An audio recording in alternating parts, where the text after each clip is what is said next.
This is actually my stepmom's and her best friend's story. I have my own, but I'm so hesitant to drag some of them up.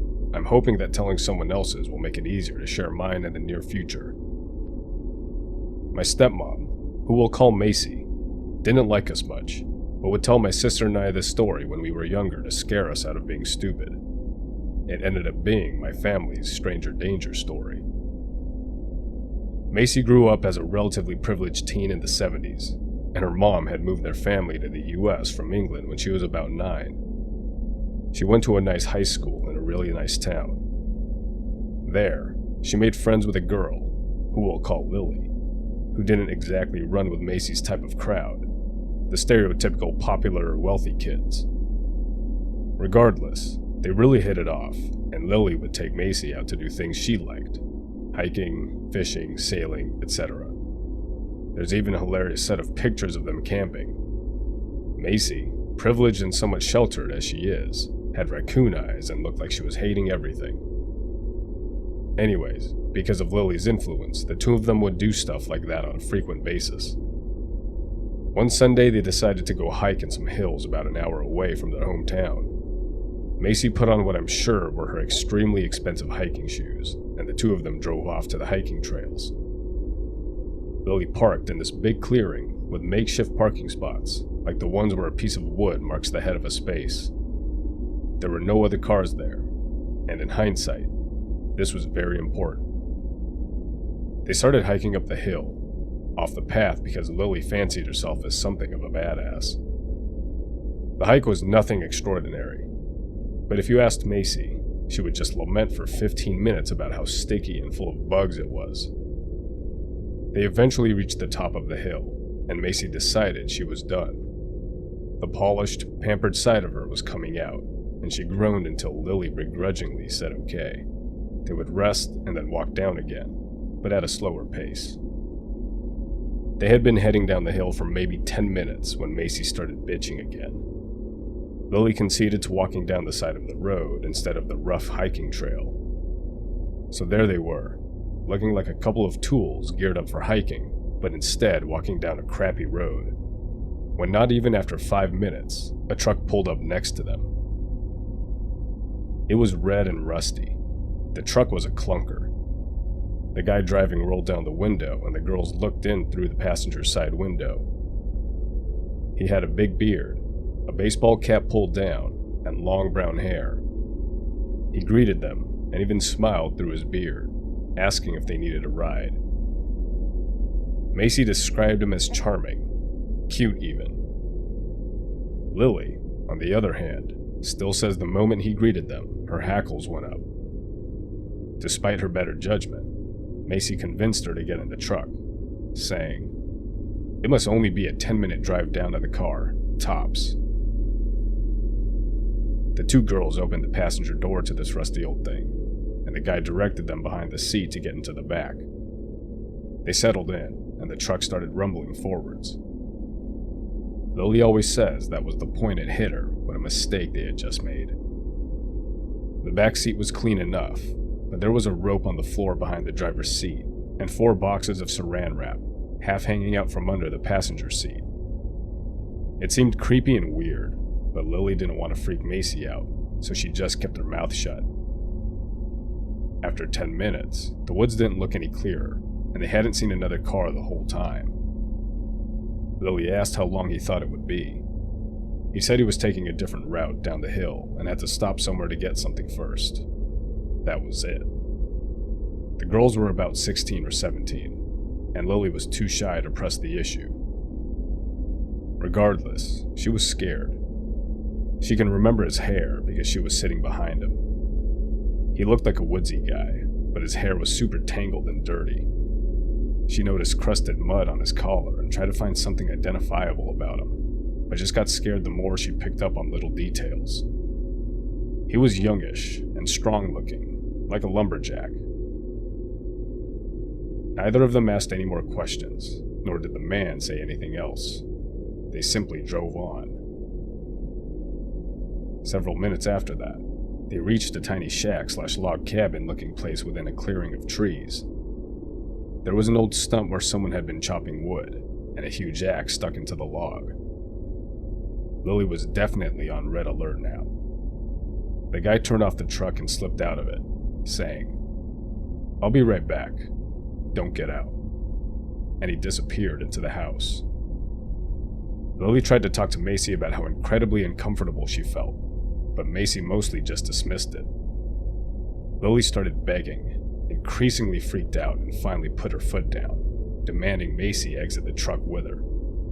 Macy eventually agreed, and they got out and walked around to the front of the vehicle. The house was about 50 yards in front of them, and they wandered around, looking at it, hesitantly. They both wondered, especially Lily, that if this guy really was decent and was just trying to give them a ride, it would be super rude to just run off, right? Macy had this strict upbringing when it came to manners and did her best to maintain a public persona of someone who is dignified. That she saw leaving the truck as an issue of that nature, so she actually started to head back to the truck, opening the front door to climb in behind the driver's seat. Lily, now more pissed off, followed her to yell at her to come back. As Macy was climbing through the driver's seat, she spotted a big hatchet under the seat, which had dried red/brown stains covering the blade, and clearly the residue made it stuck to the floor under it.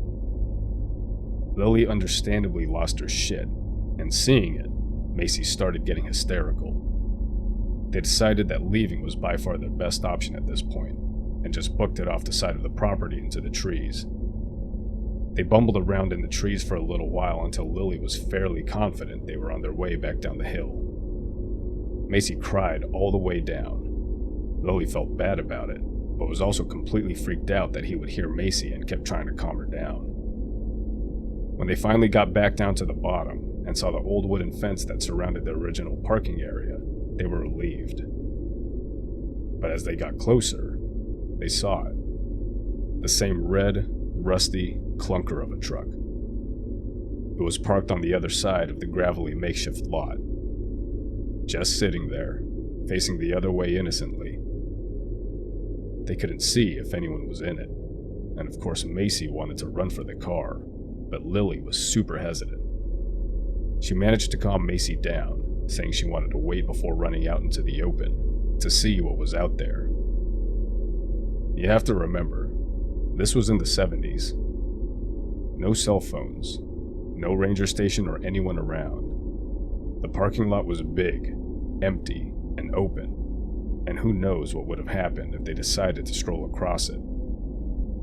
Thankfully, Lily convinced Macy to chill, and the two of them hunkered down against a big tree, hidden by bushes and other trees, and waited it out for what seemed to be a couple of hours, when dark started to fall.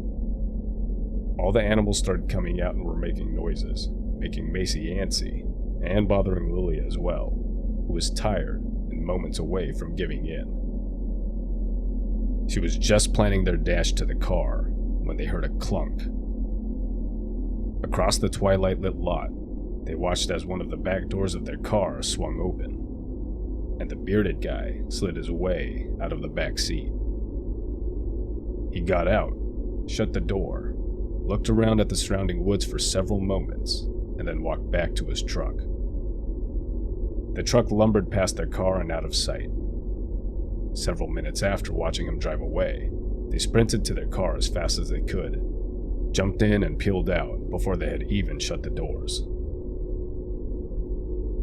So, bearded woodsy guy, I know it's been years, but if you're still out there, let's not meet.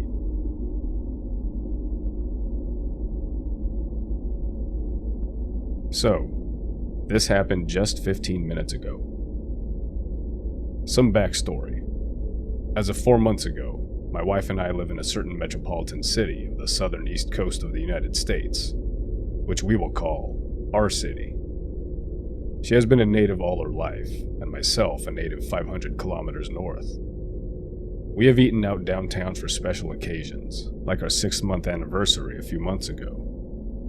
One of these restaurants is a fancy Thai one we tried on a whim. I'll simply call it the Thai restaurant. And it was amazing. I run a small catering business that cooks specifically to teenagers with stage 2 outpatient anorexia and their parents. It's a tiny niche I'm proud of, and the backstory behind that is relatively odd. Now on to the meat and potatoes. Now this weekend I'm up in Philadelphia by myself attending my cousin's wedding as my wife had to cancel at the last minute. All went well. Plenty of drinking, dancing, and pizza the size of my head. I walk into Penn Station and go to get a sandwich to eat on the train. I sit down, and I'm about to unwrap it when a guy comes up to me. 5'9", maybe 90 pounds soaking wet, and has the stereotypical shaved head with beard. He gives me the impression of a generic traveler, and something I can't quite figure out, giving me creepy vibes all around. A messenger bag over his shoulder, he asks, "You're going to our city?" To which I'm caught off guard and answer in the affirmative. This was my first mistake. He asks about my work, and I tell him short answers in an effort to get him to get bored with me. Nothing seems to work. He really wants to get to know me. Keep in mind, I don't have any friends or acquaintances who are like this, or any family members who have this personality, and I've never met this man in my life, as far as I can tell. Finally, he asks if I like cooking, and I say yes. I tell him about my business, and he asks if I've ever been to the Thai restaurant. I answered him, yes, it was amazing. The wife and I went there a few months ago. This was my second mistake. Now I get excited by talking food with anyone.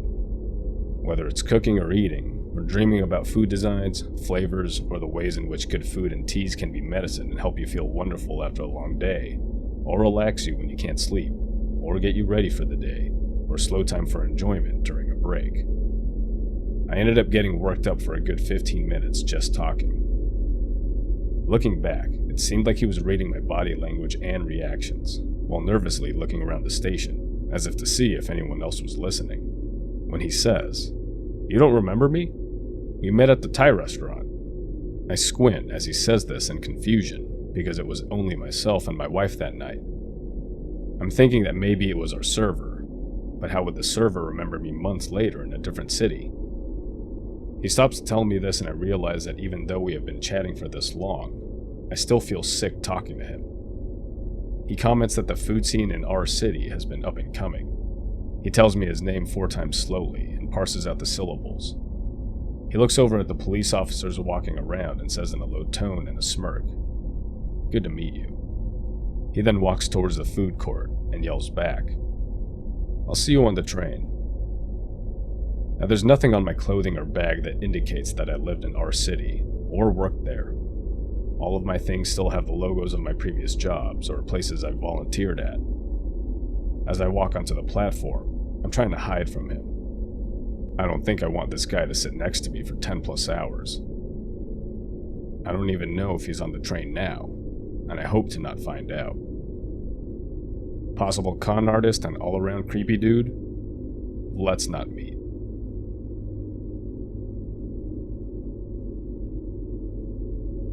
I was going to post this in the Creepy Encounters subreddit, but I think it may tread the line with this group, so here I am. So some years back when I was 52, I'm a female by the way, I was traveling by car to an out-of-town job assignment. I had stopped at a popular and busy gas station / travel stop. For those of you in the States, it was Buc-ee's, to fill up the car, stretch my legs, use the restroom, and grab a snack. I was approached by a developmentally disabled woman who appeared to be in her mid-20s. She was looking for a ride to a town a couple towns over. Her ride had abandoned her while she was in the restroom. She was a little upset. She didn't have a cell phone and didn't know any phone numbers so I could call someone for her. I checked with the employees at the store, and they said she had been there for an hour looking for a ride. I then made the decision to do something I've never done before. Offer a stranger a ride. I wasn't going to the town she wanted to go to, but I was heading in that direction, and I told her I could drop her off at a grocery store in the next town where I would be turning off to go to my destination. The grocery store was always busy, and it was very likely she'd have an easier time getting a ride to where she wanted to go. Also, she'd be 5 miles away from where she wanted to go instead of 25 miles, and she'd have an easier time walking that distance if she had to. This was agreeable to her, and we set off. Right away, I noticed a van following us. I tried to lose the van, but it kept pace. Meanwhile, the woman wanted to play with my phone. I told her no, it wasn't a toy. It was for work, and I moved it out of her reach. The van following me sped up and started to get closer. The woman suddenly remembered her boyfriend's phone number and told me we needed to call him. I couldn't use my phone while driving. This was before car and phone voice sync capabilities, and I was approaching the outskirts of the business district of the next town, and there were no cell phone use while driving signs everywhere. I told her, "We're almost to the grocery store. We can call him from the parking lot." She becomes agitated and yells, "No, you have to take me home." I responded with, "I told you I can't do that. I'm not going there. It's in the opposite direction of where I need to go, and I'm expected soon. We'll call him from the parking lot." She becomes more upset and frustrated. The van tailing us is getting closer. I pull into the grocery store parking lot. It's about 4 p.m. The grocery store is busy. I pull up in front of the store and ask for her boyfriend's number. Of course, now, she can't remember it. She won't get out of the car. She's arguing with me, and the van is pulling into the parking lot. There's a sheriff's deputy parked nearby, and I roll down my window and signal that I need to speak to him. He walks over and asks me what's going on. I tell him where I met the woman, and now she won't get out of the car. Under my breath, I tell him the van has been following us. The deputy proceeds to tell the woman, "She brought you where you asked her to. It's time for you to leave her car now." She slowly gets out of the car, and I ask once more for her boyfriend's number, and she says, "You're crazy. I don't have a boyfriend." "Oh look, there are my friends now," and she points to the damn van. The deputy and I share a look, and he says, "Give me your contact info." I can delay them for about 20 minutes while I check their license and registration and lecture them about abandoning a special needs adult. "You get on out of here, and I'll check on you before my shift is over. And don't pick up any more hitchhikers." I left and went on to my destination. He called me to make sure I got to where I was going and told me that they were keeping an eye on the van and its owner. He told me he also contacted a colleague at the sheriff's department in the county where I was working, and that she would contact me in a day or two. While I was on assignment there, I spoke to 2 deputies and a detective about the woman in the van. Unfortunately, no one ever contacted me to provide an update about the situation. My nightmare is one day I'll turn on a true crime show and see a report about this woman and her gang robbing and killing people. So, woman looking for a ride at the travel stop? Let's not meet again.